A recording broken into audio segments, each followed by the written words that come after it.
TTD పాలక మండలి సభ్యత్వానికి జంగా కృష్ణమూర్తి రాజీనామా చేయడం హాట్ టాపిక్ గా మారింది.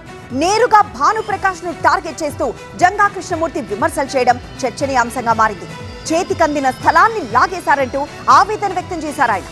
ఇంతకీ టీటీడీలో అసలేం జరుగుతోంది? భానుప్రకాష్ ఎందుకు అంగీకరించలేదు? తిరుమలలో స్థలం కేటాయింపు వివాదంలో మనస్తాపానికి గురైన జంగా భానుప్రకాష్ పై సంచలన ఆరోపణలు చేశారు. తన రాజీనామాకు కారణం భానుప్రకాష్ అంటూ ఆరోపించారు. తనకు స్థలం కేటాయించేందుకు బోర్డు మొత్తం అంగీకరించిన కొత్త సనాతనవాది అయిన భానుప్రకాష్ మాత్రమే అడ్డుపడ్డారని అన్నారు. సనాతనవాది, ఈ దేశాన్ని పరిరక్షించాలి, ధర్మాన్ని కాపాడాలని చేస్తున్న వ్యక్తులు వ్యతిరేకించారు దాన్ని. మిగతా బోర్డు మెజార్టీగా ఆమోదించినటువంటి తీర్మానాన్ని ప్రభుత్వాన్ని పంపించారు. ప్రభుత్వం కూడా ఏమంది, మీరు మాకు సంబంధించి మీ నిర్ణయం తీసుకొని మీ నిర్ణయాన్ని తెలియజేయండి, మీ నిర్ణయం తీసుకోమని చెప్పింది. తన వ్యక్తిత్వ హననానికి పాల్పడడంతో కలత చెందా అన్నారు. తన వల్ల సీఎం చంద్రబాబుకు ప్రభుత్వానికి ఇబ్బంది కలగకుండా ఉండాలనే ఆలోచనతోనే టీటీడీ బోర్డు సభ్యత్వానికి రాజీనామా చేస్తున్నట్టు ప్రకటించారు. చెప్పుకుని చాలా పెద్ద విషయం ఇది. అంటే బోర్డులో ఉన్నటువంటి సభ్యులందరూ కూడా, బోర్డులో ఉన్న 25 మంది సభ్యులకు సంబంధించి ఒక మహానుభావుడు భానుప్రకాష్ రెడ్డి గారు తప్ప మిగతా వాళ్ళు మొత్తం కూడా ఆ కొండను అపవిత్రం చేసినట్టే కదా.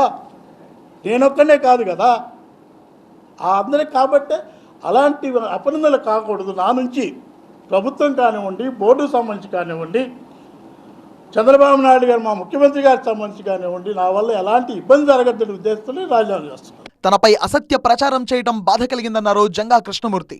దీని వెనుక కుట్ర జరిగి ఉండొచ్చు అనే అనుమానం కూడా వ్యక్తం చేశారు. నా వ్యక్తిగత హననం చేయటం, నేనేదో చేస్తున్నాను, ఆ కొండను మొత్తం అపవిత్రం చేస్తున్నాను, ఆ చూడని కొండకెళ్ళి ఈ మహానుభావులకి, ఈ సనాతనవాదులకి, ఈ సనాతన ధర్మాన్ని 10 విధాలుగా పరిరక్షించే వాళ్ళని చెప్తున్న వెళ్ళి మీకు కనపడతలేదా? అక్కడ ఉన్నటువంటి ఏ విధంగా కట్టారో గెస్ట్ హౌస్ కనపడతలేదా? 2005లో టీటీడీ తనకు కేటాయించిన 500 గజాల స్థల వివాదమే ఈ మొత్తం ఎపిసోడ్కు కారణం. తిరుమల బాలాజీ నగర్లో ప్లాట్ నెంబర్ 2ను గతంలో జంగా కృష్ణమూర్తికి టీటీడీ కేటాయించింది.